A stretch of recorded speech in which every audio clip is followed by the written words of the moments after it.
ପାଦରୁ ଲିଭିନି ଅଳତା।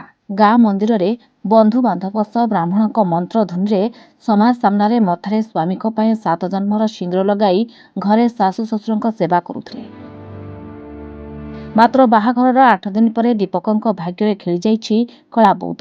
ଘଟଣାଟି ଘଟିଛି ଫିଲ୍ମ ଷ୍ଟାଇଲରେ। ସମୁଦିଙ୍କ ଫୋନ୍ କଲ୍ରେ ସମୁଦୁଣୀ ଏକଦମ ଖପା।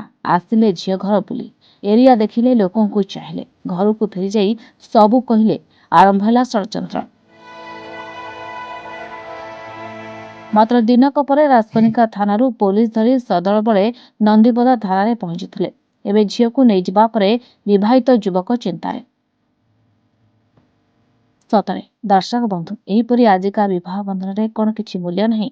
ନା ଏତେ ଲୋକଙ୍କର କିଛି ଓଜନ ନାହିଁ? ଜଣେ ଝିଅ ଯେତେବେଳେ ଚାହିଁବ ସେତେବେଳେ ଘରକୁ ଫେରିଯିବ।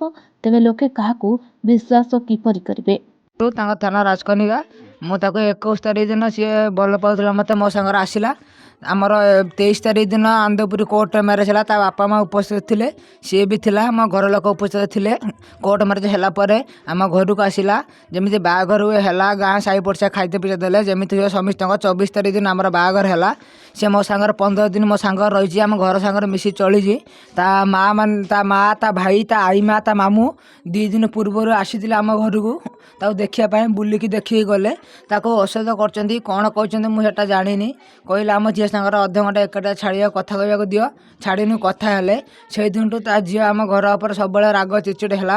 ଆଜି ମୁଁ ଘରେ ନଥିଲା ବେଳେ ମୁଁ ଯାଇଥିଲି କାମରେ, ଆସିଲା ବେଳେ ତା ଝିଅ ମୋତେ ଗୋଟେ ଘର ପୁରେଇ କବାଟ ଚାପ ପକେଇକି, ମୋ ମାଆର କ୍ୟାନ୍ସର ଅପରେସନ୍ ହେଇଛି, ନାକରେ ପାଇପ୍ ଲାଗିଛି।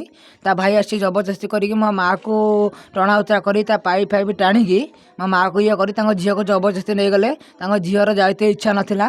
ତା ମା ଭାଇ ଜବରଦସ୍ତି ମୋ ବାପାକୁ ମାରିକି ମୋ ମାଆର କ୍ୟାନ୍ସର ଅପରେସନ୍ ତାଙ୍କୁ ଜବରଦସ୍ତି ଛଡ଼େଇକି ମୋ ଘରୁ ନେଇଯାଇଛନ୍ତି। ମୋ ବାପାଙ୍କର ବି ଦେହ ହାତ ଖଣ୍ଡିଆ ହେଇଛି। ସେ ଝିଅର ଯାଇତେ ଇଚ୍ଛା ନାହିଁ, ଜବରଦସ୍ତି ମୋ ଘର କବାଟ ଭାଙ୍ଗିକି ସେ ଝିଅକୁ ଜବରଦସ୍ତି ନେଇକି ଯାଇଛନ୍ତି। ଏଭଳି ଏକ ଘଟଣା ଘଟିଛି କେନ୍ଦୁଝର ଜିଲ୍ଲା ହାଟଡିହି ବ୍ଲକ ଶଙ୍ଖଣା ଗ୍ରାମରେ। ଗ୍ରାମର ହରେକୃଷ୍ଣ ଜେନାଙ୍କ ପୁଅ ଦୀପକ ହାଇଦ୍ରାବାଦରେ ରହି ଏକ ଘରୋଇ ସଂସ୍ଥାରେ କାମ କରୁଥିଲେ। ସେ ସାଙ୍ଗ ଝିଅଠାରୁ ନମ୍ବର ପାଇ ଦୁହିଁଙ୍କ ମଧ୍ୟରେ ପ୍ରେମ ସମ୍ପର୍କ ଗଢ଼ି ଉଠିଥିଲା। ଏହାପରେ ବିବାହ ହୋଇଥିଲା।